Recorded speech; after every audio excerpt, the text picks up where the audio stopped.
Hello everyone, welcome to my new another blog video. Right now কেমন আছো সবাই? আশা করি খুবই ভালো আছো। তো রীতিমতো অনেকদিন পর আবার ব্লগ নিয়ে চলে আসলাম। সো এভরিওয়ান, যেহেতু শীতকাল পড়ে গেছে, হালকা হালকা শীত, আর এই পরন্ত বিকেলে হালকা হালকা ঠান্ডার ভিতরে ঘুরতে কিন্তু বেশ ভালোই লাগে। আর আমি হচ্ছি গ্রাম প্রেমিক, তো গ্রামের ভিডিও বেশি দিয়ে থাকি। আর যেহেতু শীতকাল চলে আসছে, আর শীতকালে হচ্ছে সরিষা ফুলটা আমাদের গ্রামে বেশি হয়। তো আজকে ফাইনালি আমরা চলে আসছি আমাদের মাঠে সরিষা খেতে, সরিষা ফুলগুলো দেখতে। তো গাইস, আশা করি সম্পূর্ণ ভিডিওটি খুবই ভালো লাগবে। তো কথা না বলে চলো যাওয়া যাক সরিষা ফুলের বাগানে।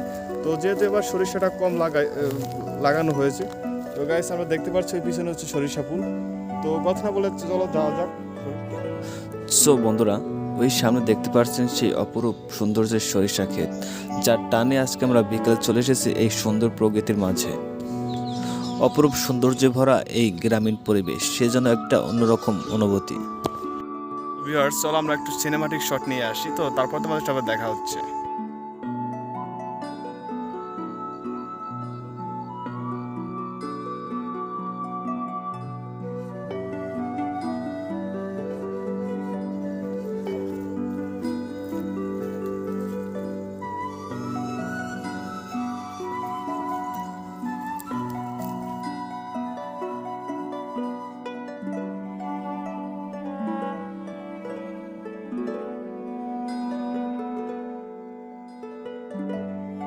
সো এভরিওয়ান, ভিউটা দেখো জাস্ট অসাধারণ। আর মাঠের সরিষা মাঠের একেবারে মাঝখানে।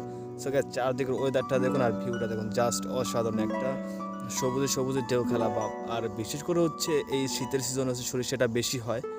আর এই পরন্ত বিকেলে সরিষা ফুল দেখতে কার না ভালো লাগে। আর বিশেষ করে হচ্ছে আমি হচ্ছি গ্রামের ছেলে, আর গ্রাম প্রেমিক মানুষ, প্রকৃতি প্রেমিক মানুষ, এই জন্য আমি গ্রামের ভিডিওটা বেশি দিয়ে থাকি। তো আমরা এখন চলে যাব বাড়ির দিক। তো যেহেতু সন্ধ্যা সন্ধ্যা হয়ে আসছে, আর সন্ধ্যার সময় শীতের দিন হচ্ছে নিশির পরে, যে কারণে আমাদের ঠান্ডা লাগে, যেহেতু ওয়েদারটা চেঞ্জ হচ্ছে। তো গাইস, আজকের ভিডিওটা কেমন লাগবে অবশ্যই কমেন্টে জানাবেন। আর তো এভরিওয়ান, আজকের ভিডিওটি ফাইনালি এ পর্যন্ত ছিল। তো এখন আমি বাসায় চলে যাচ্ছি।